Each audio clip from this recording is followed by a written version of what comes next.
It is October 28, 2002. We're interviewing George G. Stevenson, formerly the 103rd Combat Engineers, 28th Infantry Division. George, what were you doing prior to entering the service? Working in the coal mines in West Virginia. Yes, and were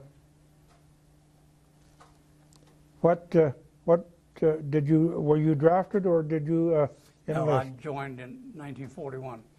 They took me for exam to rate, you know, what you get, 4F or so forth.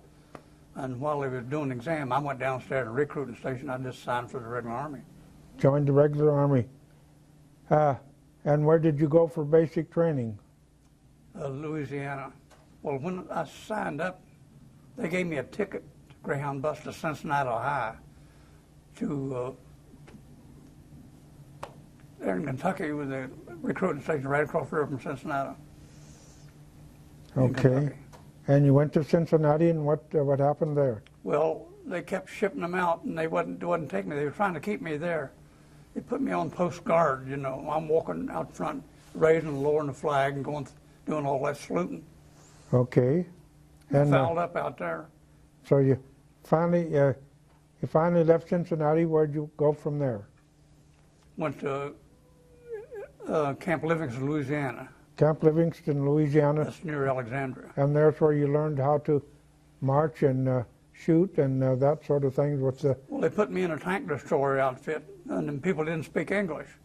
They were all up in Scranton and Carbondale. They were speaking Italian. and I said, where did these guys come from? And they said, we went on Carolina maneuvers. We took prisoners out of the stockade at Fort Indian Gap, made an anti-tank company out of them, and brought them on for training. Well, I don't want to be in a bunch of ex-people been in. What was in the stockade for? Okay. Well, having venereal disease or AWL. And so did you go overseas then with the tank destroyer? no, no, I didn't stay with them. When, I was regular Army. I could ask for a transfer. And you asked for a transfer? Right. And you They went? put me in Company F, 109th Infantry. 190th Infantry. 109th Infantry, Company F. And Rifle Company. when did you go overseas? Sometime in 42. Sometime in 1942. I went from Camp Miles Standish, Massachusetts, down to Boston, and got on the Santa Rosa, big Graceline ship. Me and Long went over in the same convoy. Mm-hmm. He went on to Africa. They took the engineers off in Ireland. We would need us to help build air bases. You landed in Ireland And somewhere near Belfast. somewhere near Belfast, and you worked there as an engineer? No, I was just there for a short while. Okay. It was in a Canadian camp. They took me to Swansea, Wales, South Wales. Swansea, Wales. And where did you join the engineers? Where did you link up with the engineers? Before I went overseas. Before you went overseas? When I was in the infantry, they come around one day and wanted to know if anybody knew about explosives. I worked in a coal mine, man. Okay. I know all about explosives. And he said, well, come with me. They were building a rifle range. And they had these people out and they'd cut these trees off and leave the stumps about that high. We were putting shots in there to lift them up. They could chop the roots off and hook the mules to them and drag them off. And we were doing great out there. We were using nitro starch, wasn't using TNT. I'd never used nitro starch before. Quarter pound or half pound blocks? Quarter pound blocks. We had one big old oak stump. We put about a half a dozen blocks under that. And the telephone lines and power lines, I think, went right over top of that. And what we didn't know was a big flat rock down under there. And when that went off, it went into orbit, took around them telephone wires. Now you were now in the engineers, and did you then connect up with the 103rd then? And you went overseas with the 103rd Right. Engineers, and where did you land then? Did you say near Belfast? Yeah, somewhere near Belfast. Okay, and when did you connect up with the 28th Division? I was already with the 28th when I sailed. Okay, you were with the 28th when you I was sailed. in the 103rd Engineer, wasn't in the Okay, and Well, wait a minute, let's back up there for a minute. They had sent me to school to learn how to purify drinking water. And I was in H&S Company, not B Company, because the H&S Company handled the water section. I was purifying drinking water and had a good job. Somebody invented a halazone tablet where you could drop in your canteen and pick water up out of a creek in 30 minutes. You had good drinking water. So they did away with my job. They didn't need you in the, Didn't need me. didn't need you in the water purification company then. So you ended up then with Line Company, B Company. B Company. And when did you go to France with the 28th? When did I you? didn't go to France at 28. I went with the 66th Engineer Brigade. 66th. I was one of these guys stupid that went around and volunteered. Uh-huh. They wanted engineers in every boat. The Higgins boat hit that beach, he wanted an engineer with 5 Bangla torpedoes under his arm. So we'd go through that bar with. Okay, so you landed then with the 66th Engineer Brigade. Part of it. I don't know what part.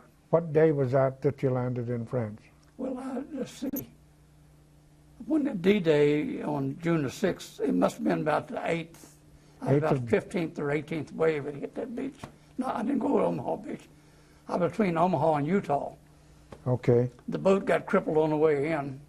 He hit a sandbar and bent the rudder and he couldn't steer it. So he tried to put us off in deep water, and the lieutenant in the infantry made him wind the ramp back up.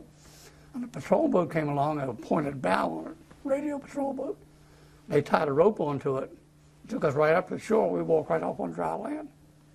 All right, so you're in France On dry land. with the 66th Engineer Brigade. And how far in did you stay then with the brigade? Only the first day. Only the first day. And you then attached up again with? I didn't get to the 28th until almost July. They brought, see, when Patton came, they'd put 28th in with 3rd Army Patton. Okay. They brought them over. All right. Was the 28th then with Patton's 3rd Army? It was just, they put it in there in case the 1st Army didn't make the beachhead. The 3rd Army had to do it, and this was the 28th of their period, where the 29th did it for the 1st Army. All right. And then you stayed with them and you, in France, were you at St. Lo? Yeah, I went by St. Lo, yes. Okay. And were you with the 28th then when it marched through Paris?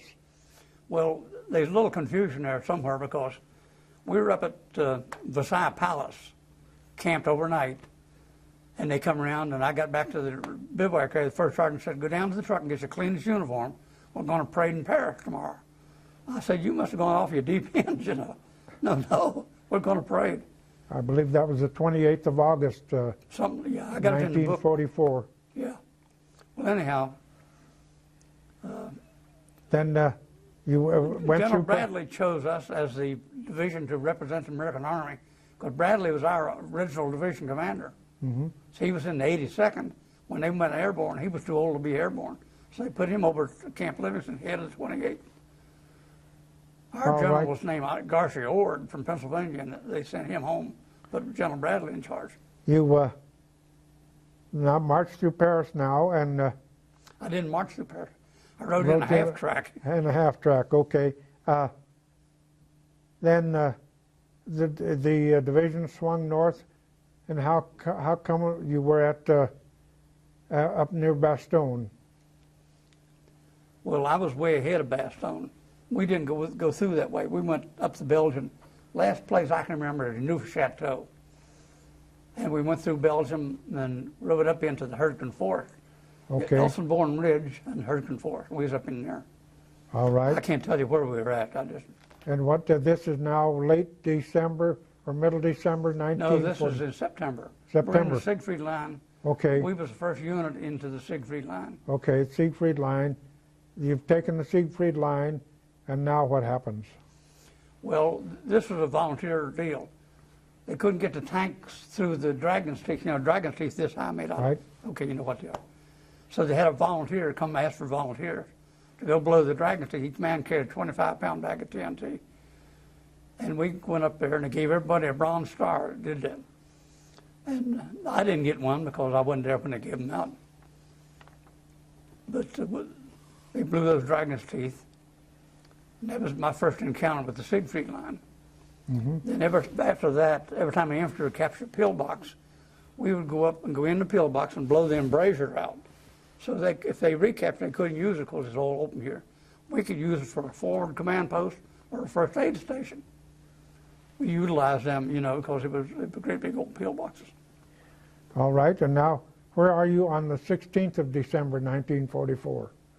In Hosagan. In Hosagan, okay. They took us out of Hurricane Force, I can't remember, sometime in November. Said, we're moving you down to Luxembourg for rest. You've been in combat since Normandy, never had a rest. So this is your first rest period. All right. So they took us to Luxembourg. Luxembourg, you're now in Luxembourg, and when you got word that the Germans were coming and the bulge was beginning. On December 16th. December 16th. He started with a big military barrage, big Right. artillery barrage.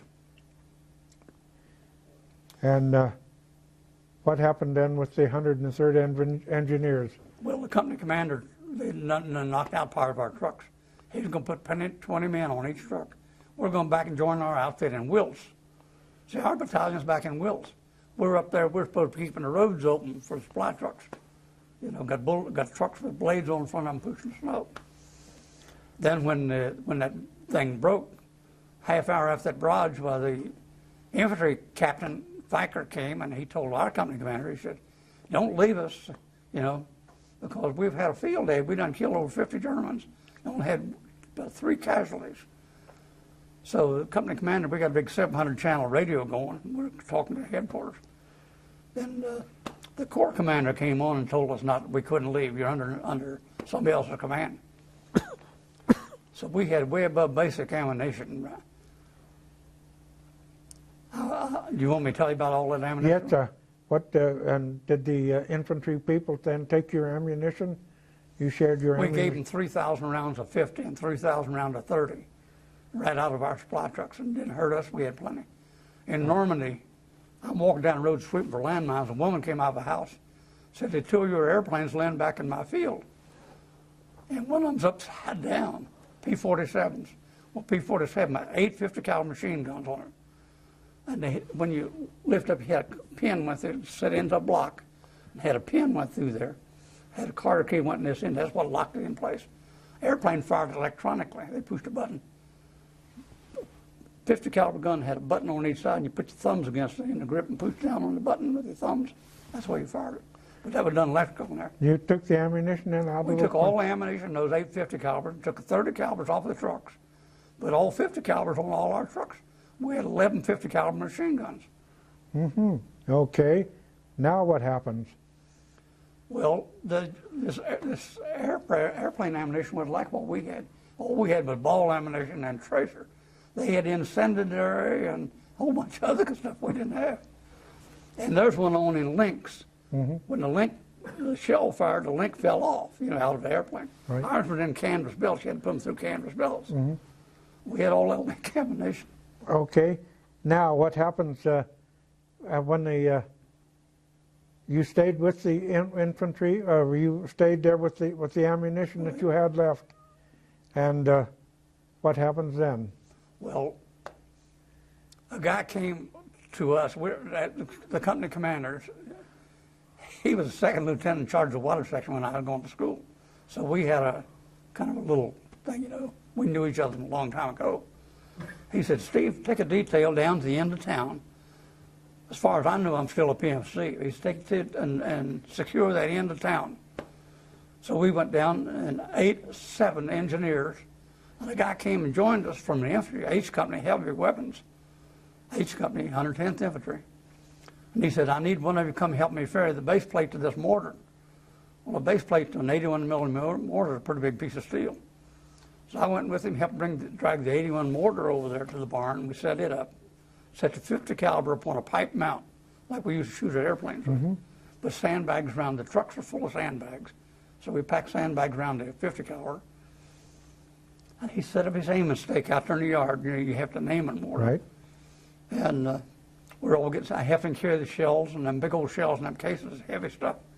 We moved a lot of shells over there. And in the afternoon, they kept telling us on the radio to hold tight. We're going to send Colonel Fuller's going to counterattack with the rest of the infantry to relieve us. Well, you don't counterattack against 13 divisions. That's kind of weird policy. Not if you're in your right I mind. was standing in the back of the barn, and I look out the window, and I said, well, here comes the infantry relief. Man, the field full of people. And the heavy weapon mortar man had a pair of binoculars. He looked, he said, that's the infantry, that's German infantry. I said, what do we do now? He said, we're going to have to kill some of them.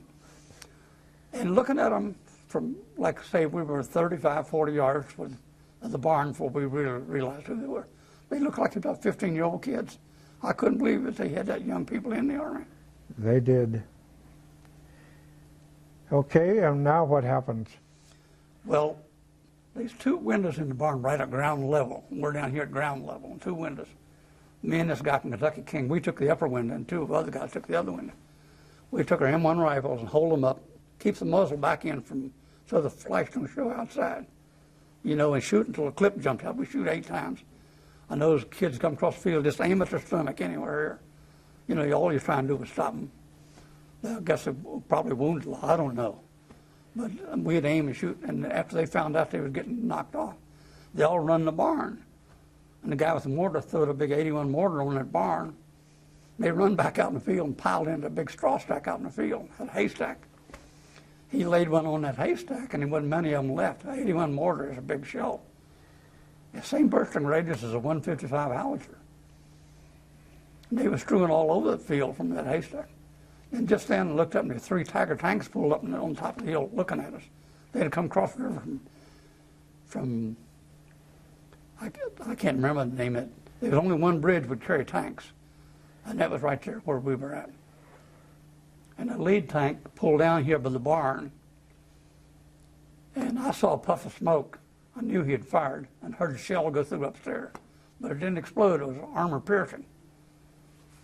And the 81 mortar man threw 3 shells on that tank, and the tank backed off. He thought it was artillery firing. I guess, I don't know. The tank backed off, and they went back over the hill. All right, and the tanks have left now. What happens? Well, they was going to send us tanks from the 707 Tank Battalion. They had just got over. They was all green. They got over at the same time 106th Division got there. Mm-hmm. If you know anything about 106th Yes, Division. I do. Okay. They was just as green as they were. They came with 8 tanks, brought no food or ammunition. And they got up there, and the Germans shot at them, getting in town. They run and hid behind the church with the tanks. They didn't go out there. And the captain went down and told the tankers to get out there and go up that road. Dasburg was the name of that town across the river where the bridge was. Told them to go out there and fire on them Germans to get them out of there. A tank would run up to there and fire out into the woods that way. They'd swing over here and shoot out in the woods this way and go up there and whirl around and come back and run back in town. So they didn't hit nobody, I don't think. Okay, we're now to about, what, the 17th or 18th of December? That would be the 17th. 17th of December. Well, that night, the Germans had come up. We kept setting houses on fire so they couldn't get in town, you know, light up everything. And the crew that was above us up towards Dasburg, they were in them house up there.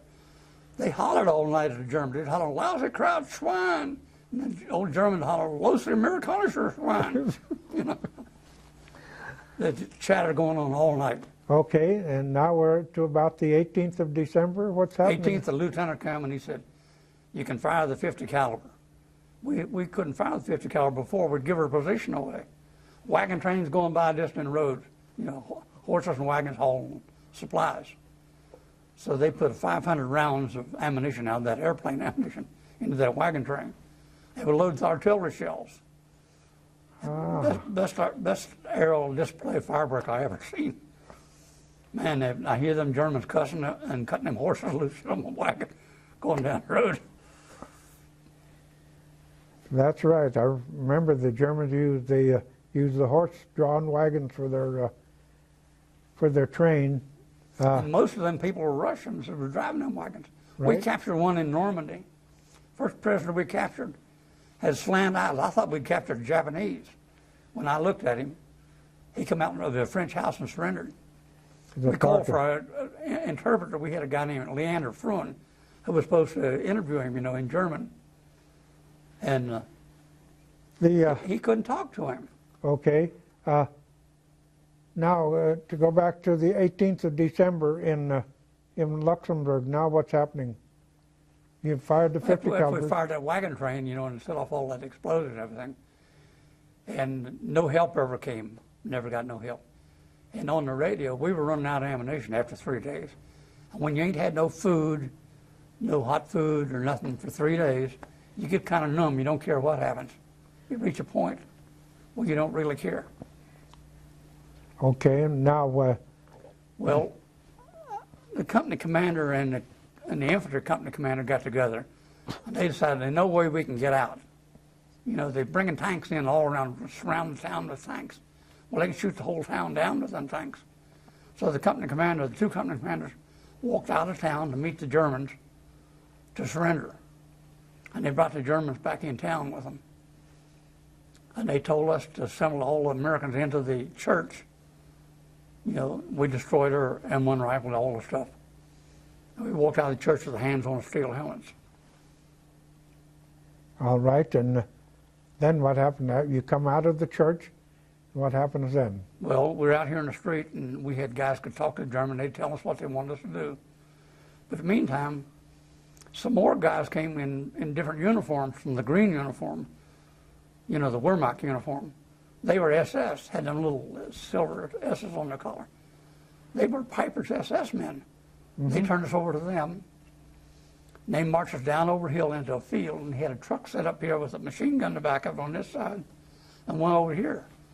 And we had a guy in my company who understood German. He told me, "Steve, you better turn your head, they're going to shoot us." So this first truck opened up, and the first two guys on the line, the first line, fell. Truck driver I knew, I didn't know who the other guy was. And just then a German Jeep came over the hill down into the field. And the officer stood up in the Jeep and threw his hand up and did like this, and they stopped shooting. Then they marched us back up into town, out into the field, and stripped all. We had field jackets and Mackinaws on. You had to give up one or the other. And they come along. They wouldn't take combat boots, but he put his foot down beside George and looked like a size he'd bring it off, you know. So I lost my shoes. First they'd taken our Arctics. We had them buckle Arctics, you know, overshoes. Mm-hmm. And I'm standing there stocking feet, and my feet's getting pretty cold in the snow. I asked a German officer, could I have a pair of the Arctics? Yeah, he went on and got me a pair and brought it, but you can't walk in Arctics with stocking feet. Okay. So now you've got a pair of Arctics. What happens next? Well, they marched me down over the hill to Eisenbahn. You had Upper Eisenbahn, Lower Eisenbahn. This is on Luxembourg. You cross the river. Town on the German side was also called Eisenbahn. I don't know how they handled the mail, but three Don't worry about it.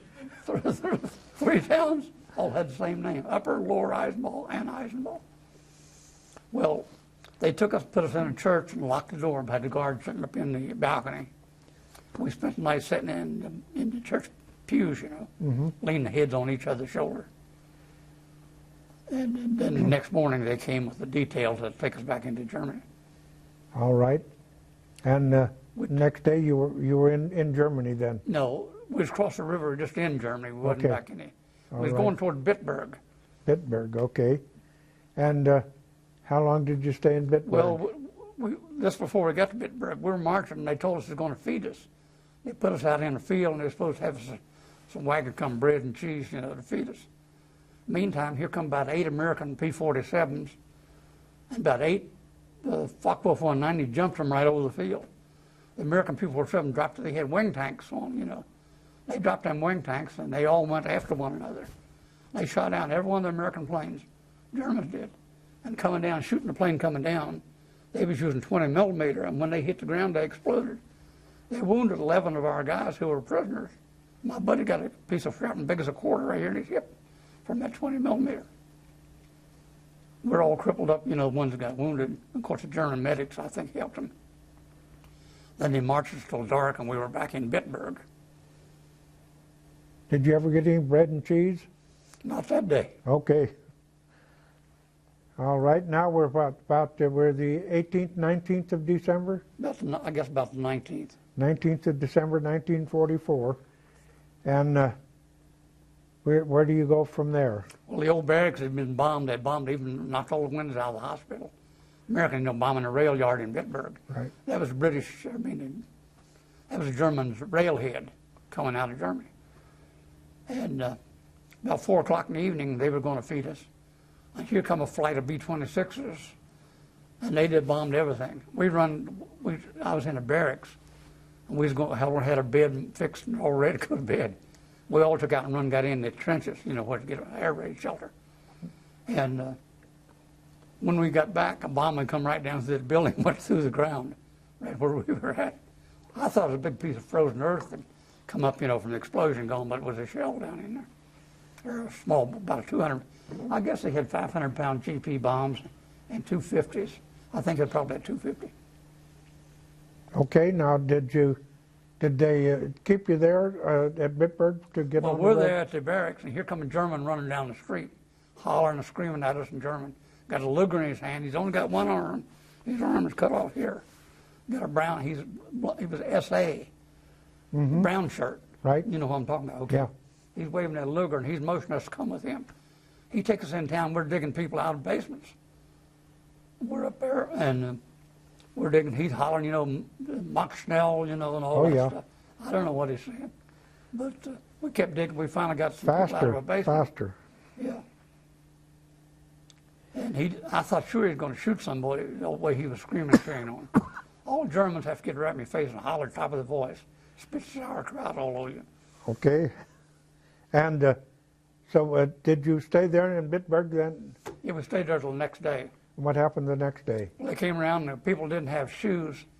They signed a guard. There was about, I guess maybe 6 or 8 of us didn't have shoes walking in the Arctics. They signed a young boy to guard us and move us. The rest of them they took off for Gerolstein as the next railhead. They crossed the river at WWII on the Rhine River. That's the bridge across we went across. This young guard, he was a nice kid. He was about 16 years old. And I asked him what he did before he came down and threw an interpreter. He said he worked in a soap plant in Denmark, guarding women and prisoners. Mm-hmm.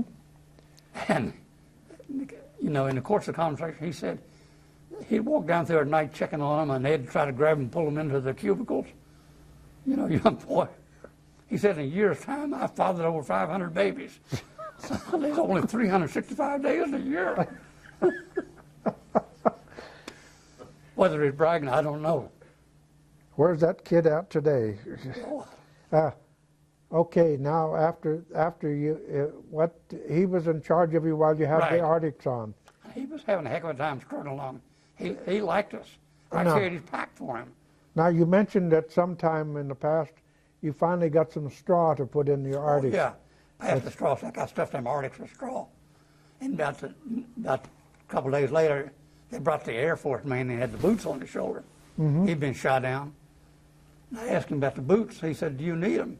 See, he wore about a size 8 shoe, I guess, maybe 7, and they go on over the shoe. And I said, "Yeah, I ain't got no shoes." He pitched them in. They're sheep-lined wool boots with a zipper up the front. Man, my feet were plenty warm in them.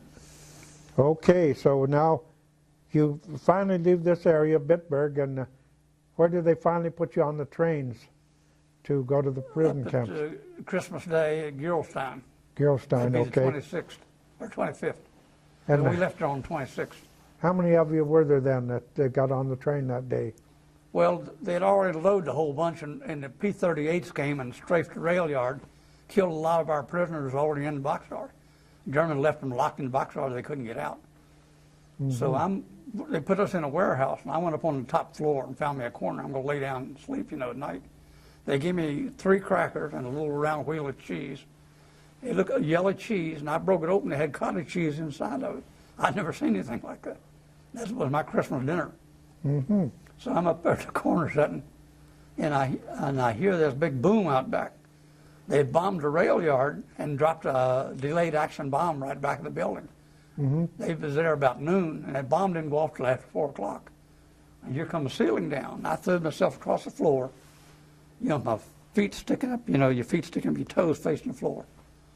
And that drywall plaster or whatever they had came down, fell on my legs. I thought I'd lost a leg. I was afraid to look back there. All right, you get on the train, and where did they take you after you're on the train? Took me to Mühlberg. Mühlberg. Near Leipzig. Stalag 4B. Stalag 4B. Yeah, here's the dog tag from there. Okay, and This is you're still in Germany? Yeah. And still in Germany? It's called the Weimar Republic. Oh, yeah, well, all right, yeah. And this is pretty close to the Czech border? Well, the Czech border was just south. We went right against the border. But we could tell by the road signs, you know, when you see a sign that says Praha, 30 km, you know that's Prague, Czechoslovakia. Right, So we okay. knew it was on the border. All right, and you're in Stalag 4B. 4B. And you have German guards. Are these SS guards or are they Wehrmacht? No, they were just regular World War I veterans. Okay. The guys had been crippled on the Russian front, you know, couldn't fight no more. Right, okay, but they're Wehrmacht, not SS. Yeah, All not right. SS. And the young boy left us. He came to me and he gave me half his tobacco, split it with me, and he had a can of bully beef, and he opened that and gave me half his can of bully beef. And wished me bon voyage, I guess, I don't know. You know how they say, auf Wiedersehen, till we Right. meet again. Right?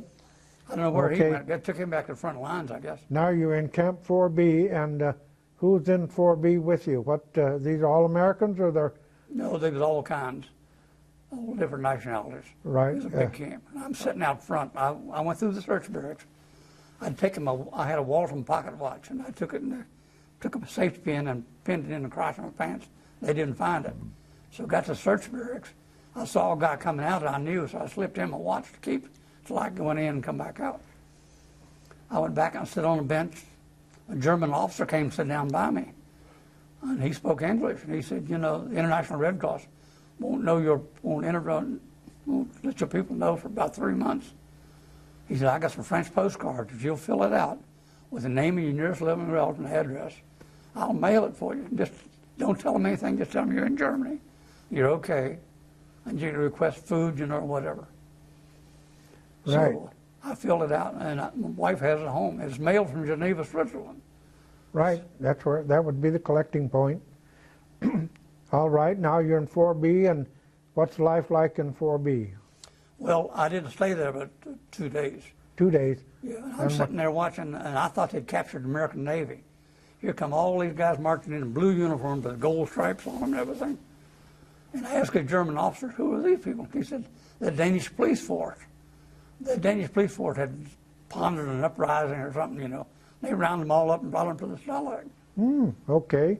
That's a little bit of history most people won't know. Yeah, a lot of people wouldn't know that. All right, they brought the Danes in. Anybody else in there? Well, we kept seeing people we knew, you know, passing through. And nobody told us anything. Next morning they lined us all up. And they checked your dog tags. If you had an H on your dog tag, you went to a concentration camp. That was Hebrew. So they sent all the Jews to the concentration camp. Right. And a lot of people don't know that either. I told a guy with me, his name was Sam Miller. I said, Sam, throw that damn dog tag away. He said, well, I'm an American soldier. I'm in uniform. I give you got an H on the dog tag. I'd heard this from somewhere. Now, either way, throw your dog tags away. But I said, if they don't catch you there, they'll catch you when you go through the shower and they see you've been circumcised. That's right. The Germans were very proud of taking pictures of the nude prisoners. When they run us through the showers, they run the French women through the same shower, same time I went through. They had French prisoners, you know, women.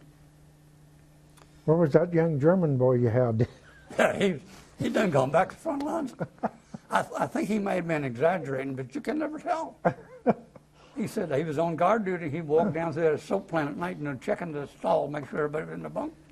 And then women would reach out and grab him and try to drag him in their cubicle. No, I know a man who was married to a Danish woman. What the boy said is probably very true. Okay. Now, you 4B, and what happens in 4B? Well, they load us on a train, boxcar, the 40 and 8, you know, Right? and put us in a boxcar and locked the door. Well, it was straw on the floor and had a cubicle, cut a hole in the floor for, you know, if you need to go to the bathroom. And the guards walking up down each side. When the train pulled out, the guards got in the guards van, you know. We went up through the Harvest Mountains, real steep. Train was really chugging along. Now you had They to hadn't know. give us no drinking water. We still had our steel helmets, so we took about 4 or 5 belts and tied it to the strap on the helmet and lowered out the window and scoop it up full of snow, going up through the mountains. Now, are you heading north or south? We're going toward Poland. I guess they're going east. Okay. And did you finally reach Poland? Yeah, after 3 days. Took us 3 days. They 3 stopped days. one time and fed us. They gave us bread and margarine, you know, the kind of, their margarine's made out of coal, but it would taste pretty good, and they give us boiled potatoes. Okay. You know, in that 3 days, they fed us twice. And you finally get to Poland or near Poland, Well, get to Stalag 8A where we're going. Stalag 8A, We got there in about the middle of the night. middle of the night. And we were all hungry and everything. And the Yugoslavs donated their rice, what's called thing. You know, they do rice, and they donated their food to the American prisoners because they could see we were in bad shape. They cooked all that rice up. They give it, we was eating out of the steel helmet. Well, no sugar or milk or nothing on it, you know, just cooked rice. Mm-hmm. But it's very filling and tastes real good. And those Yugoslavs were called Serbians. They were Serbs, yeah. Serbs, yeah. They had 2 kinds. You had Croats and Serbs. Right. Nobody ever told me he was a Croat. I said, what nationality are you? Me, only Serbian. Mm-hmm. They were proud of that, but the Croats. They still have that problem in that part of the world. Yeah. Now, how long do you stay at 18A? We went there from Fort Lee. We stayed there till February the 14th. February the 14th. We're now in 1945. Yeah. And what happens at 18A? Well, the Russians were coming. They were in gunshot of their place. Done strafed it with a P-38 with the Russian star on the wing. Mm-hmm. We thought the Americans were coming. We saw them airplanes. That twin boom, you know. Mm-hmm. But it wasn't. It was a Russian plane, Lend-Lease. And the Germans gave us an option. You can either move. All the people in Poland, in that area, had been moved there from Germany. And they forbid the Polish language to be spoken. It was called Niemski Polski they spoke. They taught that in the schools. I don't know what the difference was. In other words, I couldn't have never said anything but Dober anyway. Right. But anyhow. And so they gave you an option now. You could stay there and be liberated of the Russians, or you can move with the people. All the people were streaming down out of there, you know. Moving baby west. carriages and all their stuff. They were moving west? Moving west. Okay. And you moved west with them? Well, I figured there's a certain amount of safety in numbers. And I'll go with the biggest crowd. So we fell out. We started marching. Meantime, at Stalag 8A, we was right at the foothills of the Carpathian Mountains. I could look up and see the Carpathians, you know. And I walked back to camp one day, and I guess in the first part of around 1st of February, and the snow had melted a little bit, and I saw kids skiing. They'd been skiing over a 6-foot fence back there. I didn't even know it was back there on the hillside. That's how deep the snow was. Okay. Snow was deep as that thing right there, bottom of that light. So you're moving west with the largest group, you say, and how fast are you moving? Are there any German guards with you? Yeah, just a few. And these are some of the old men? The guards all took off, all of the old guards, they all took off early. They were running from the Russians too. I got it all right on paper. He's got it right there. Okay. Every town I went through. And oh, okay. Well, put that in as an appendix to this interview. Now, how many days are you on the march now? 58 days. 58 days. And the end of those 58 days, where are you? Well, we marched west as far as Duderstadt. That's the big brick factory, and we stopped there.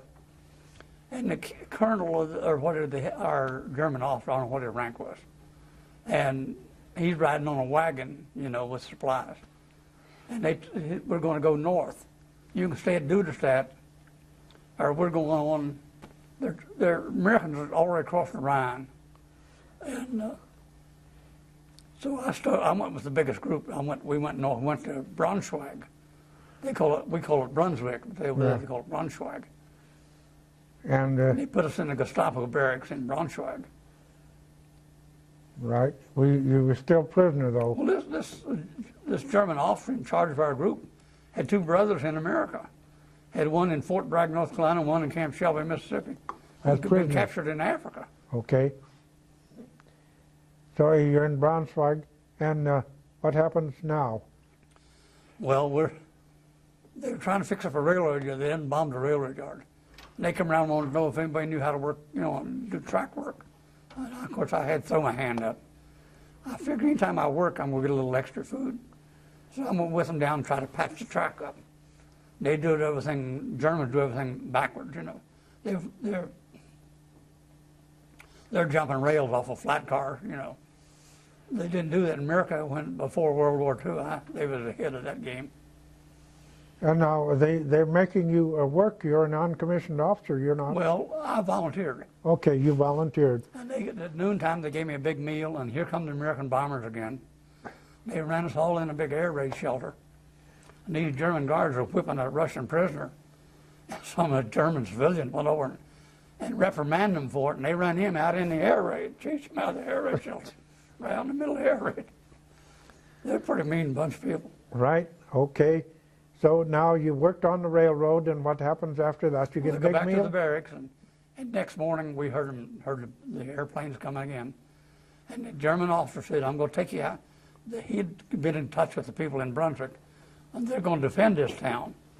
And he said, we can't get caught up in this. I'm going to take you out in the country to a neutral area, where we don't have to get caught between the two factions. So we marched about 3 days to Horsigen, Germany. All right, you're in Horsigen. What happens there? I got captured in Hosingen, Luxembourg, and got liberated in Horsigen, Germany. And you're in I got it Horsigen. all right on the paper. Okay, and what happens then? Well, You're out in the field. we're sleeping in barns in a big barnyard, and the guards were sleeping over in the house. And we'd been there about 2, maybe 3 days. We're getting back to April 11th. I'll say April 11th. 45. We were there. On the 12th, I'm sitting out there, and this German guard that I used to chat with a little bit, he called me Dolmetscher. He means I could understand him. You understand what I'm talking about? He said, hey, Dolmetscher, I got some good news for you. He said, your president just died, President Roosevelt. He said, he didn't mean good news, bad news, what he meant. He said, they didn't call him Fuhrer, they don't call him Burgermeister. I forget, they had a name for it, but it wasn't president. There wasn't no Burgermeister. He said, President Roosevelt just died. And the guy said, oh, you can't believe these damn Germans. It was April the 12th, and sure enough, that's the day he died. And while we're sitting there, we hear tanks over here on the Inhead Highway going up the road. We hear them over on Route 5 in a couple hours' time. We knew that it was American because we hear the 50 caliber gun. The Germans don't have 50 caliber guns.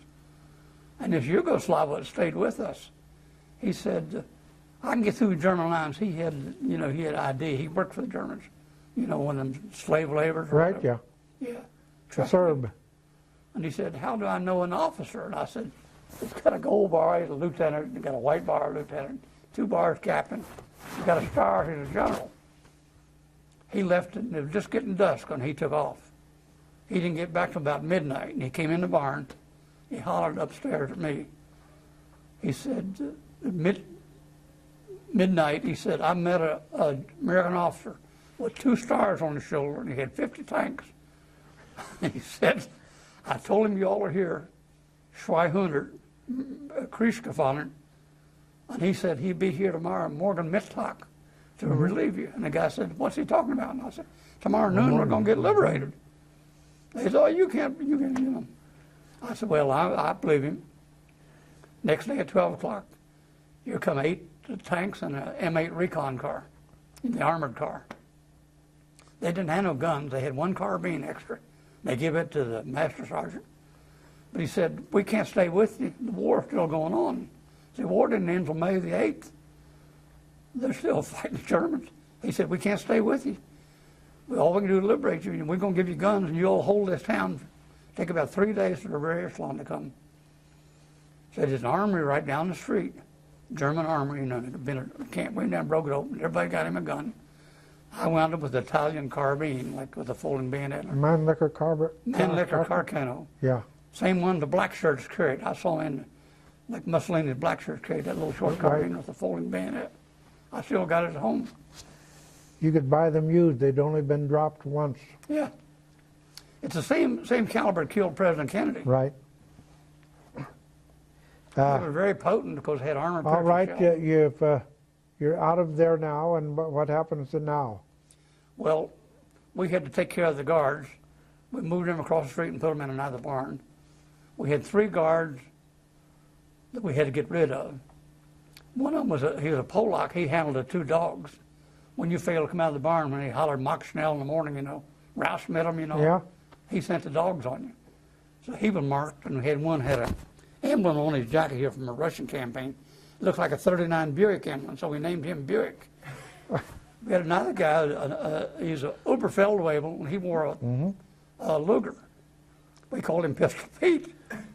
Every time he'd see you grab a beat off a wagon, he'd pull that Luger out and shoot over your head. You know.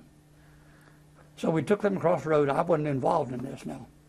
Took them across the road and put them in this cow stall down here. Meantime, 3 guys or 4 got up on the 2nd floor, had the door open looking out across the field. They left that barn door unlatched down there. They thought they were getting away. So they opened the door and ran out in the field, and they shot them. When I told them at the Pentagon, that woman got all excited. You're not going to tell me you shot German guards down in cold blood? No, they were trying to escape. She said, what did you do with the dogs? They tied them dogs to an apple tree. They let the guys who had been bitten by the dog or sick on them, took the gun, they started shooting on their hind legs, working up, give them a real slow death. They tell me, I didn't see this. So I don't know. All right, after this, what happens? Well, the leading non-com, his name is Sergeant Renner, he told me to take care of the colonel, you know, the German officer. You can't leave him out here in the streets. The Russians will kill him. You know, all these people, slave laborers, all liberated, you know, they're wandering around town, you know.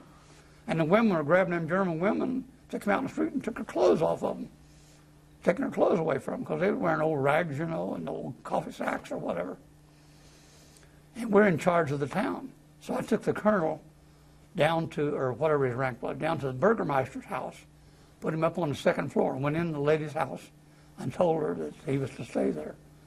And we said, they're all excited, you know, because all this is happening. And the officer came in there and he said, is there anything to drink around here? And I said, ask the lady, and she run and got me a glass of milk. Well, they didn't want milk, they wanted schnapps. Right. So they had a door open down in the cellar, and they went down there and found 4 or 5 bottles of schnapps. And this tanker came back up from the 2nd Armored. And he said, let me use your carbine. I thought he just wanted to look at it. In the German kitchen, they got plates on the wall hanging up in little things, you know, display. He took a carbine, shot about 3 of them plates off the wall, and busted the plaster, you know, and all the smoke. And after they left, I told the lady there, the Burgermeister, I guess it was his wife, he wasn't there, I didn't see nobody else. This woman had about an 18-year-old girl and had a girl, not a girl, about 10 or 12. And I told her we need a bathing money, you know. And so they heated hot water and put in this great big old tub. We went there, and the 18-year-old girl washed us, you know. They had didn't have soap like we have. They had old yellow. They call it stuck a cipher, you know. And she washed me down real good. Felt good, that hot bath.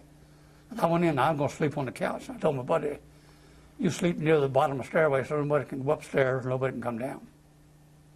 And the little girl, she came and showed me her Christmas gifts from last Christmas. Had little toys, you know. She showed me her Christmas gift. And this lady that lived there, you know, we're not going to harm anybody. We told them, you know, they realized that we were American prisoners. We're eat up with lice. We got lice all over us. Not in the hair, the body lice. So you stay there for how many days? 3 days. 3 days, and then what happens? Well, that evening, they came, no, the next morning, and they said the displaced persons had opened the mess hall, and they got food down there. They'd killed pigs and cows, I don't know what, and had made this skillet, you know, potatoes and beets and beef and whatever. But they ain't got no bread. And I said, well, I know where the Baccarat, they had a building said, Baccarat on it. I went down and I rapped on the door, and finally the old baker come to the door. And I said, we need broke, and made him understand, what we needed. And by noon, we need broke at 12 o'clock. So at 12 o'clock, he showed up with a wagon load of bread and 2 barrels of cottage cheese. I don't know where he got them. The Lord will provide. Just a big old canisters, with cottage cheese in it. And we had that bread and a slice of it, it wasn't the sawdust bread they'd been feeding us in the prison camp. This was potato bread made out of potato flour. You can see the line right in it. It didn't taste too bad, We're eating all that skilly. And on the third day, here come a convoy of trucks and an armored car with military police, and they're all running around with Tommy guns. Any of these guys have been mean to him? No, ain't nobody bothered us. No. The German soldiers that was guards, they wanted us to write a note saying they hadn't mistreated us. I said, won't make any difference to the Americans. They'd just be a piece of paper. I'm not going to sign nothing for you. Wouldn't help at all. So they loaded them all up and took them away. And we loaded us all in trucks. And here come the French displaced, the slave labor. They were going to pile in trucks, and they chased them off. The military police chased them off in trucks. You can't ride these trucks. No, you got to call your own government to get your transportation. Nobody can ride these trucks but Americans and British, members of American Army and the British Army. Mm-hmm. They loaded us all up and took us to Hildesheim, Germany. And then what happened? Well, they put us at the air base. That's where all these guys running around in the green uniforms I told you about. Yeah, the Wehrmacht. No, from Dayton, Ohio. Oh, yeah, okay. They're there to get them Me-262s. This, when the war ends, this is going to be the Russian zone. They're taking everything that looked, any value. Well, let's back up here a bit, a moment. You've told us about, in the past, you've told us about staying with a German woman that you helped her plant potatoes and. Oh yeah, that's way before I got here. That's on the way coming down towards Hildesheim. Okay. Not Hildesheim. The brick factory, Duderstadt. Okay. It's got it right on. They got 4 days in one place. All right. Well, see in the appendix the story about the German lady who helped plant potatoes. Well, we know the guard told us we're going to be here 3 or 4 days. I saw her pulling a wagon going up the hill, going to the garden. They live in the house here, but the garden out in the woods, out in the fields. She's dragging that wagon with big boxes. I assume it was fertilizer and bags of tomatoes, potatoes. And I hollered over the fence to her. I said, "You need some help?" "Yeah, I could use help." And I said, "Go down and tell the Feldwebel." We had a Oberfeldwebel. "Go down and tell him I'm volunteered. I want to help you. And if he'll let me go, I'll go help you plant potatoes. I just want to get out of there, and get back in circulation." I figured she'd fix me some extra food, which she did. So he came up and he said, "According to the Geneva Convention, I can't work you. You are a non-commissioned officer. You'd be violating your Geneva Convention. But if I'm volunteering, what difference to me?" He said, "Well, it don't make any difference. So go ahead." Okay, now let's get back to the airfield. Okay. Planes would come, like a C-47 would land, and they'd peel off a whole bunch of them and load them on. I don't know. C-47 carried quite a few people. And I don't know how many, but the C-47s had parachutes on by the seat, And the plane that landed that they asked me to get on was a short Sterling bomber, British. I got a British uniform on. He thinks I'm a British soldier. The pilot they land that plane, taxis up to the building, and he said, "I can take 7 of you." And I said, "Well, okay, that sounds good to me." So we peeled off 7 of us. But he said, "You have to have a parachute. You can't ride a military plane without a parachute." "Where am I going to get a parachute?" "The shed full of them over there." So we all got us a German chute and threw it over our shoulder and went and got on an airplane. We flew to Le Havre, France. Uh-huh. Le Havre. And did the parachute fit right? Well, we didn't strap them on. They come over your shoulder. I took me a German helmet out of a Fokker 190. The flyer's helmet, had the goggles on it, and had a throat mic on it here. Had a cable you plug in. I wish I could have kept it. I could have sold it at Rebel Air Force for a lot of money down there in Texas. To back up there just a bit, those things that were happening at that airport, that air base, if anyone is interested, they should see Operation Paperclip following World War II, when we went in and removed German scientists and German equipment. Werner von Braun was part of Operation Paperclip. I know where Werner von Braun is buried. I didn't attend his funeral. Okay, you're at Le Havre, France now. What happened? Okay, the Camp Lucky Strike with Le Havre, and they took us to Camp Lucky Strike. Strike.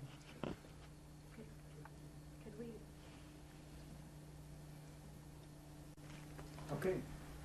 So we're at Camp Lucky Strike now, and this is an assembly point. They checked us all, and I can't leave my bag to go down to the chow line because I got the carbine in the bag, and got 2 German Lugers and the Iron Cross and all this stuff. I'm a pack rat. I got all this stuff in the bag. And then people there work there, they'll steal your stuff, if you go leave it. I got to wait till my buddy goes gets his dinner, and then I come back. And the food they serve us, you couldn't have no salt or pepper on, no seasoning. We're on starvation diets. I'm looking at the guy that threw a little bit of the mashed potato. No, I want more, Put them on, then you eat about 3 bites and you're full. All right, so how long were you at Camp Lucky Strike? I'm just having to guess now. I was there about 3 days. They want to know what shots I had, Right. Well, I had a typhus shot in Germany. Germany gave me a typhus shot. Mm-hmm. And that's the only one. They want to know if you have when you had tetanus, and tells you on your dog tags. Right. Well, I didn't feel like taking them shots. Wait till I get to the States. Then they made me up a tag, looked like a big feed sack tag, about as big as an envelope. And they tied that on me right here. RAAMP, Repatriated Allied Military Personnel. It had a number on it. They said, you have priority over wounded and everything going to the States. Go down to the harbor and get on any ship going to America. They have to take you. So the 7 of us, we're all still staying together. One Air Force guy, and the rest of us was the infantry. Well, one of the guys was one guy had been captured in Africa, and he was in 3rd Division. One guy was in the 3rd Ranger Battalion. He was captured at Anzio. They're old timers compared to me. I didn't get captured until December. So but we're all staying together. We ain't going, 3 of us are going to West Virginia, so we're definitely going to stay together. We went down to the ship, and the ship was General Meigs.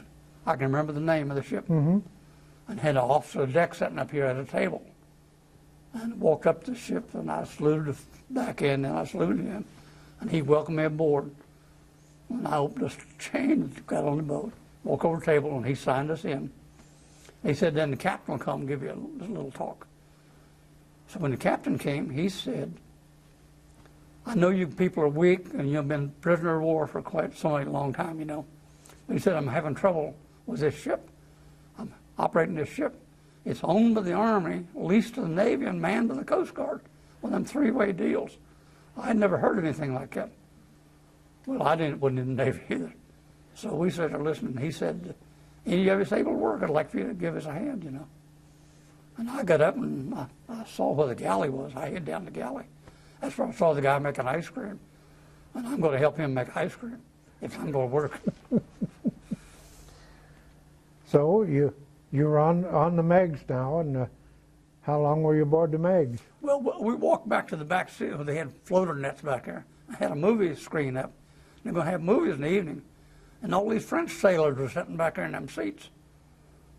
French wears that beret, a real weird-looking thing, that tassel hanging down on it. Says Marine Nationale. Yeah, they must have been 25 of them back there. When I got back to the table, I said to this Navy officer, how come them Frenchmen can't work on this ship? Oh, no, they're our guests. They had done told us they're only going to serve us 2 meals a day, 1 meal morning and 1 in the evening, And he said, they're our guests. We're taking them to New York, and they're going to bring a ship back. We have to feed them 3 meals a day. Well, this ain't sounding very good to us. And then the Air Force man, he said, look, I'm an Air Force officer. I hold the same rank that that guy at the table holds, that Navy officer. He said, let's go get an airplane. We've got a priority. So we walked off the ship. We didn't tell anybody the Navy officer had gone. We just walked off the ship, went back out here where the military police was. We went to transport to Paris. Okay. They put us on a truck. sent us to Paris. We're going to go Orly Field. We get up to Paris. There's a whole bunch of high-ranking American officers there. The officer from Washington, D.C., not the chief of the ground force. I don't know what, I can't remember what his title was. But he was a 4-star general, I know that. And all these congressmen were there. They introduced themselves. And this lady said, I'm Claire Booth Luce, congressman from Maine or Massachusetts somewhere. I think she's from Maine. And she said, we're going to get you home. And the general got me to talk. He said, I'm going to give you 90-day furlough plus travel time. And when you get back, we'll have your back pay figured how much you got coming, and give you your pay. And any questions? First thing was asked was, do we have to go to fight in the Pacific? No. You can forget about that. In the Geneva Convention, if you've been a prisoner for more than 30 days, you're out of that war. You can't go back and fight in that war even if you volunteered, according to the Geneva Convention. And I said, what can we take on the airplane? Take any damn thing you get on the airplane with. I had that bag full of junk, that parachute. And they put us on a C-54, if you know what a C-54 is. Yes, I've ridden a couple of those. Okay.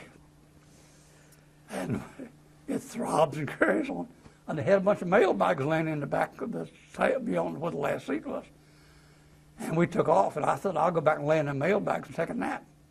But you can't sleep on that plane because you get this going, vibration going through you. So I couldn't sleep, and I got to come back up front.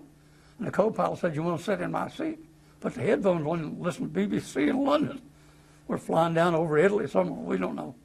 He said, we're not going to go on oxygen because you don't go on oxygen unless you're 10,000 feet or something. I can't remember. Mm-hmm. We were flying about 7,000 feet, I think. But we went down across Italy and went to Dakar, West Africa, a base. We landed there, and they come and sprayed us all down with DDT, the airplane, everything. Man, they just blew us away with that DDT. Meantime, all the lice are gone. Got rid of them. Then the next day, they fit us. The next day, we got on the plane again. We took off. We landed somewhere in Brazil, some base in Brazil. I don't know where it was at. Probably Recife. Yeah. Well, it was the southern route going to Europe. And the ones that came back the other way, they flew to Reykjavik and over to Gander. They flew to Gander and came down through New York. Okay, you're in Brazil. Now where? Okay. I got off a plane and walked around over the runway, and the people sitting out along the runway selling goods. They had these alligator handbags for women. Oh, yes. $6. Had the head on it with the stuff. And they're selling them hand tool leather boots.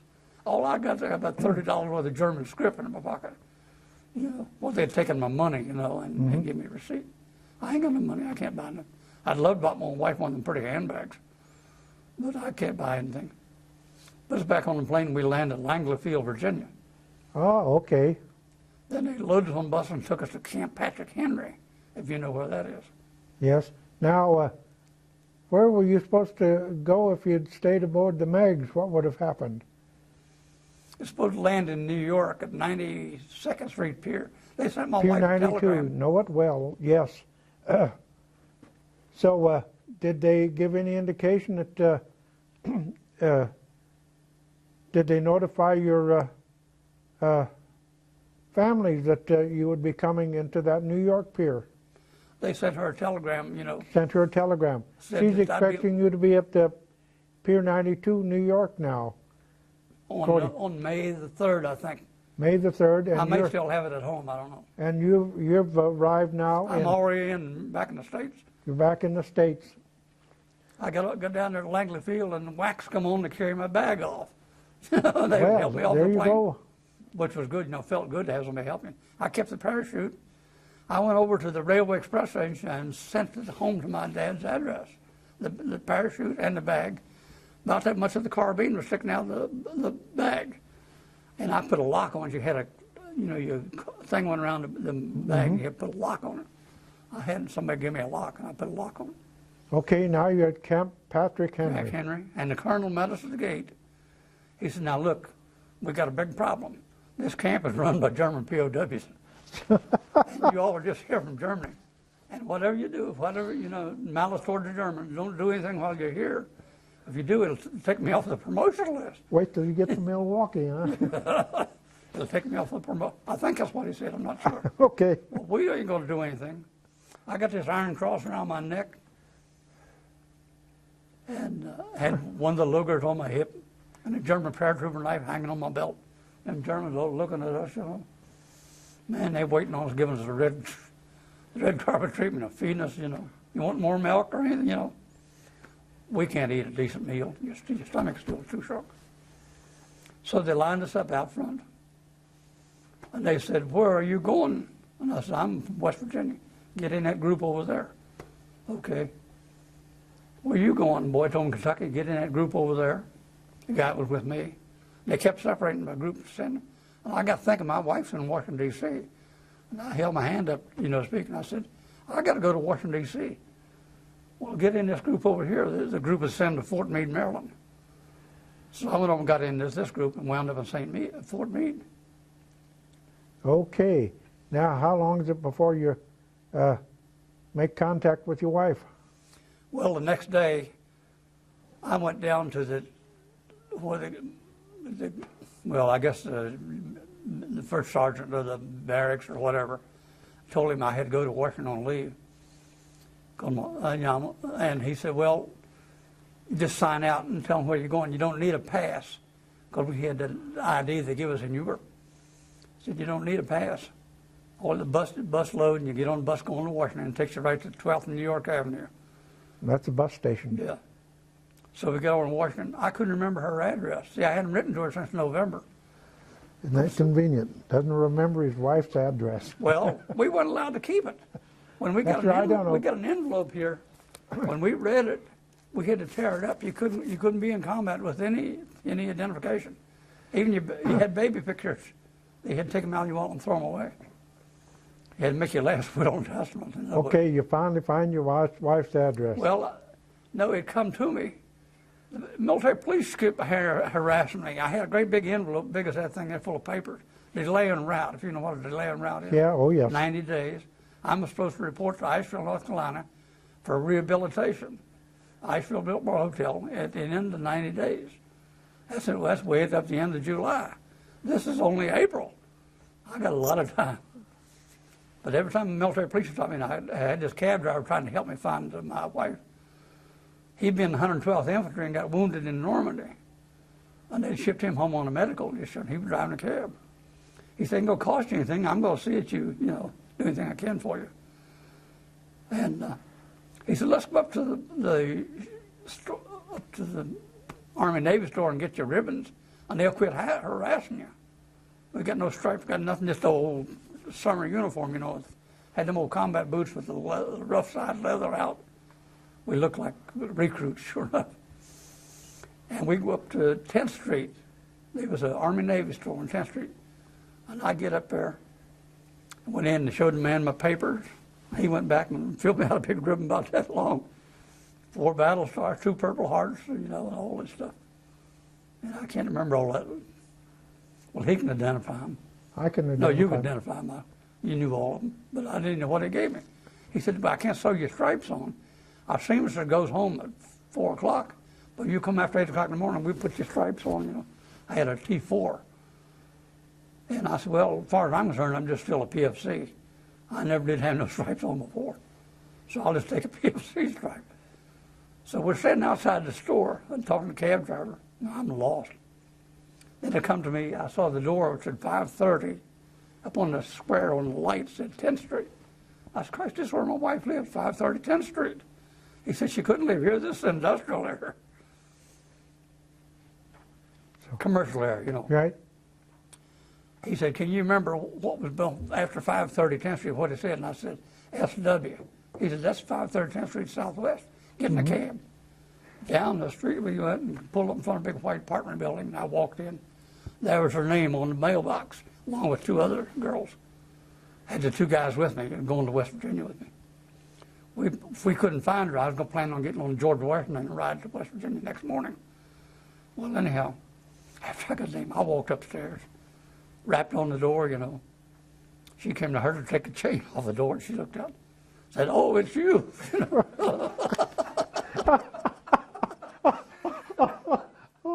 And she turned around and she said back in the apartment, she said, it's him, he's come home. And the two girls that were there, they worked at the Arlington Hall at midnight till 8 o'clock in the morning. Arlington Hall, the cryptograph. Yes. Yeah. And they were already, it was after 8 o'clock at night, and they're getting ready to go, shortly they get ready to get dressed to go uptown and catch a bus to Arlington Hall.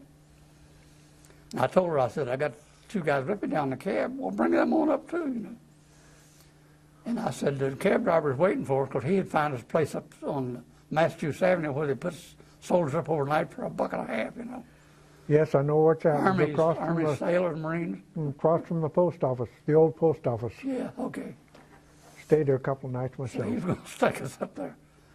So the girl said, no, we're all going to Burger King, have our place. She said, you sleep in your wife's bed. And got the couch made up, for two people. You all stay here tonight. We'll be home after 8 o'clock in the morning. So everything's good. They give me a key to the apartment. We never been to Washington before. So, just country bumpkins, Right. So they left and went on to work. They said, hell, let's go out and see the town. So we walked down the street and flagged a cab. And they had told us they had a stage door canteen at 14th and New York Avenue. So we go up in 14th New York Avenue, walk in there. We got a ribbons on everything now, and the inmates ain't bothering us. And they give us a Coke, a free Pepsi or free Coke, and a hamburger or something, I can't remember. And we went over down the booth and we were yakking, about what we're going to do when we get home. 3 girl Marines came over and tried to pick us up. Shame on them. They come over and sat in the booth, Just have somebody, I think all they need is somebody to talk to. And we ain't going to tell them where we're from or nothing, So they got up and left, and some guy came in there and got over and he said, hey, y'all looking for a little action? I'm over here 9th and New York Avenue. He said, I know our house, a whole bunch of women. We got women in it. And a policeman came in the door and he ducked out. And the policeman came over to me. He'd been watching me through the window. I said, what did he say to you? And he said that he knew his house was a bunch of women. And he said, he's a pimp. He said, I've been shadowing him, Oh. I'm going to claim the movie rights to this. So we went back down to a club. One of the girls told us if you're looking for a place just to have a beer or something, I didn't even drink or smoke either at that time. So I went overseas and I drank and smoked and did everything over there. Well, we went down to this club and had a bar, and we was sitting there. And they had mixed them a whiskey sour or something, I don't know, and they gave me a draft beer. And they went over and sat in the seat. That's when the girls come in, they sit down, and they said, come on over here. I grabbed my beer and started to get up, and he grabbed my hand. You can't move that drink. That's right. The Not in waitress those had to come days take you that drink couldn't. and carry it over and put it on the table. I'd never been in a place like that. So, okay, you've met up with your wife and you're going down to North Carolina. I don't go to North Carolina until July. July. Stay here in Washington, and you go down to July. You're still in the regular Army, and you've got to go report to, was it Asheville, North Carolina? Asheville, North Carolina, called the Rehabilitation Center. I was assigned to the assigned to the Asheville Biltmore. It's not the Biltmore House now. There's a Biltmore House in Asheville, big estate. Right. Asheville Biltmore Hotel right here. But I had to walk over to Battery Park to take my meals. And they had a room reserved for me with 2 beds in it, a big double room. And my wife didn't come. She was in Washington. And they would, I don't think she thought much of Asheville. I said, you don't have to come if you don't want to. For that 10 days, I got to be down there. So I left from West Virginia, got on a Greyhound bus and rode to Johnson City, Tennessee, got a bus up to Asheville. Okay, and what did you do now? You're rehabilitated, and what did they do to rehabilitate you? Well, they took us in a room every morning for about an hour and brought us up to all the current events. The 6 months that I've been incarcerated, I didn't know what happened. I didn't know what happened to the war, or nothing. And they brought us up to date. And, okay, and were you assigned any duties during that time? No duty, nothing. No duties. They waited on us hand and foot. Okay. They'd hang the uniform outside the door. They'd take it and have it dry cleaned, hang it back on the door, shine your shoes, all that was taken care of. And then after you were rehabilitated, what did they do with you? Well, they signed me to Camp Forest, Tennessee to teach booby traps and landmines. That's right, you were an engineer. I'm an engineer. Right. I know all about booby traps and landmines. Was this getting ready for the... The invasion of Japan. Yeah. Yeah, not me, the kids they brought down okay. That's right, they told you These wouldn't kids have... are out of boot camp. Right. But the guy got up and addressed them, the officer. He said, when you hit the beach of Japan, they're going to have old artillery shells, anything that'll explode, wired with a booby trap. And even the kids have got sharpened sticks going to stick you with a bamboo stick. All right, you finished the training and that duty at... Well, you missed just a little bit there. When I decided I'd go over there, I could come back to Washington. I'd had to report to Fort Belvoir, Right. engineer, you know. Right. And I didn't know what they'd give me, and this guy offered me the job. Oh, I see. See, and that's You took that instead of coming to coming Belvoir. back here. If I'd got on a train, come all back to Washington, then on Sunday I rode the train all day to get to Nashville, back to Camp Forest, somewhere near Nashville. I'd been on a train 2 days in a row, getting back down there. Okay. So on Saturday I got on a Greyhound bus and rode over there.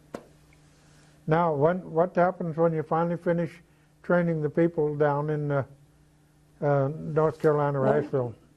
After in Tennessee, meantime the Japs surrendered. Oh, yes. And when that was over, see, I'm regular Army. I'm signed up for duration plus 6 months. But I'm not like a draftee. I can get discharged when the war's over. So the lieutenant told me the day the war's over, I'll go ahead and process your papers, you know. And I already had a T4, and he said, the end of the month, I'm making you a T3. That was a staff sergeant, a little T in it, you know. Well, I ain't worried about a stripe. It don't mean nothing to me. And I got a lot of back pay coming because I had a soldier deposit. And overseas, I didn't spend no money. I had nowhere to spend it. They give us that old French invasion money, and the Frenchmen wouldn't have it. Wasn't signed by de Gaulle, you know. Oh, sure. I still got it at home. I got a lot of the French money, German money. I got all that Right. old stuff they give us. All right, you come back to Washington, D.C. to Come back to Fort Meade, Fort Meade, and you're and I had applied for discharge. applied for discharge. So they took me over to Fort Meade, and I had a khaki shirt on with a PFC stripe on and a red keystone on the right shoulder, and on the left shoulder I had the fifth corps insignia. You can't wear the division patch that you're formally in when you enter another outfit. That's right. You had 2 shoulders. I'm aware of that. Okay, you know what I'm talking about. I got up there and I took that PFC shirt off, and a woman sewed a crippled duck on here, right across the left pocket. Sometimes called a ruptured duck. Ruptured duck, yeah. She sewed a ruptured duck. That means I'm discharged, but I still have to salute the officers, you know. And So you stay in Washington, D.C. now, yeah, I never went back to West Virginia.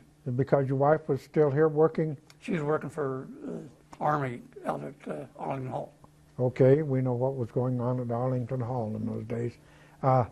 So your wife says you're not going to hang around here, you better get a job? No, she wouldn't have said that. They were so glad to have me home. So what did you finally end up doing here in Washington, Well, I D.C.? signed up with IBM. IBM. And I went 1100 block Connecticut Avenue, and I went down there for the interview. And she said, we're giving you your field service first. What do you mean? You're going to be going far west of Chicago and far east of Rochester. At the end of the year, we're going to send you to school in Syracuse to learn how to wire that big machine. Had like 29 miles of wire in that big, wasn't a key punch machine or something else. Said, we're going to be doing all the store charges. IBM was just on the ground floor at that time. And I wasn't sure if she was feeding me the right line. When I left her, I went downtown. I went in a store near Woodland and Lothian. It was called Palais Royal. You remember what I'm talking about? Yeah. And I walked over to the counter where the girl was ringing the store charges. And I said, would you mind telling me what kind of machine they're using? It says NCR. And I said, well, that ain't IBM. She said, no, it's National Cash Register. She'd punch a store chart and pull a lever, you know, and it would ring it up.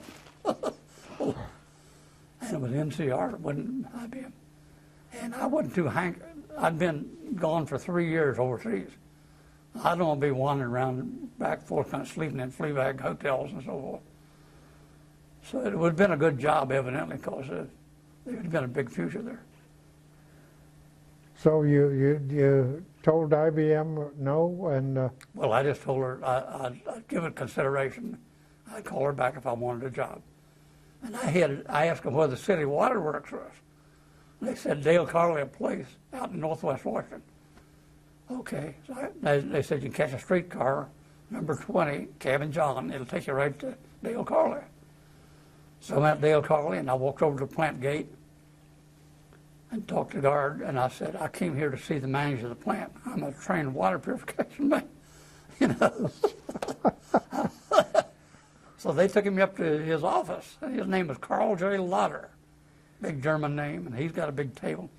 And got the display of the waterworks right on the table, you know, showing me.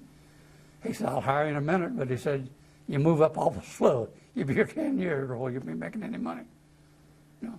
mm-hmm. So I called quits on that. And they had a veterans replacement thing down at 14th and Constitution Avenue, between Pennsylvania and Constitution. Mm-hmm. There used to be an old district building or something in there. Right. Okay, that's where I went. He said, the transit company is hurting for help. Why don't you go down and give them a hand? I said, okay, well, how do I get there? Their office was in Georgetown. So he told me how to get there, and I got over to Georgetown, and I walked into the Capital Transit was that time. And the head honcho, E.E. Boyd, got his name on the desk. Mm-hmm. He said, oh, you're one of the veterans of World War. He said, I was in World War I. He said, you looking for work? And I said, yeah. He said, do you want to go in mechanical? Or you want to go in bookkeeping? Or, you know, what do you want? I said, just give me a decent job and I'll go with whatever you say. He said, I'll make you a utility clerk. And you can go to these, you work in the office, and you fill, when somebody's on vacation or something, you know, you fill their job. You learn every job in that office as a utility clerk. He had all these women working in these offices because they'd hired them during the wartime, you know. And they had to leave when the war was over because the union, you know, didn't allow part-time. They had part-time women run the streetcars and buses. Mm-hmm. And a lot of part-time men hired. Old retired Army people. First office I went to was a retired Army major. He was running the office there. And he'd been in World War I. He's about 68 or 69 years old. Lived up in Gaithersburg or somewhere. And I told him that I was going to go to work there. They really welcomed me and treated me like a king, you know. Helped me, showed me all the stuff. But everything was done by hand back in those days. They had an ad machine, a burr. You punch the key and pull the lever, you know. Wasn't no electric machines or nothing. So which job did you finally settle in? I was a utility clerk. I'd do manpower reports and compute mileage for the streetcars. And how long did you stay with that? From 45 to 48, and I got promoted to a higher job. And what was 3 that? years. What was that?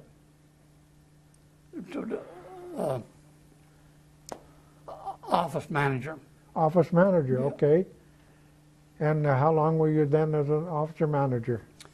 For 37 years. For 37 years. Do you have any children? Yes, I have two. Two? And I they, have my son graduated from Maryland University, engineering. uh-huh. He worked for Bechtel International, builds Okay. all them overseas nuclear power plants. Right, mm-hmm. He's building one in Alabama right now. Right. But he's worked all over the world. My daughter is vice president of a computer company in Alexandria. Right. Now, do you go back to see any of your captors in Germany? I understand you. I went back and met Ludwig, and I understand that you've corresponded with him over Yeah, the I years, and corresponded how. his daughter just sent me a card some time back. He'd gone up, he lives in Bodenwerner, that's up in the mountains. He'd gone up to Hanover to have his eyes operated, and I guess it was remove the, what you call it, you know, operation. Right. And left him almost blind. She said he can't even see to sign his name. You also mentioned in the previous conversations with the men of the VFW post and the others that there was a trailer left at the Farmer's house, yeah. farmer's house He's got a in, picture of it right there. Luxembourg, and we'll have pictures of that. And there was a Same trailer that you left there when you first went back to visit in Luxembourg. Yeah, the farmer had it hooked up to his tractor, had a load of junk in it. He's fixing to go dig potatoes. Had 103rd engineer signed across the front of it. I still had the original tires, what buffaloed me. I said, "Where'd you get the tires from?" Those are the same. He kept them in the barn all the time, you know. Mm-hmm. Mansfield, Ohio Rubber Company. Uh-huh. Well, when I was home one day and I had given an article to somebody, VBOB, Veterans Battle Bowls. I wrote them a little story.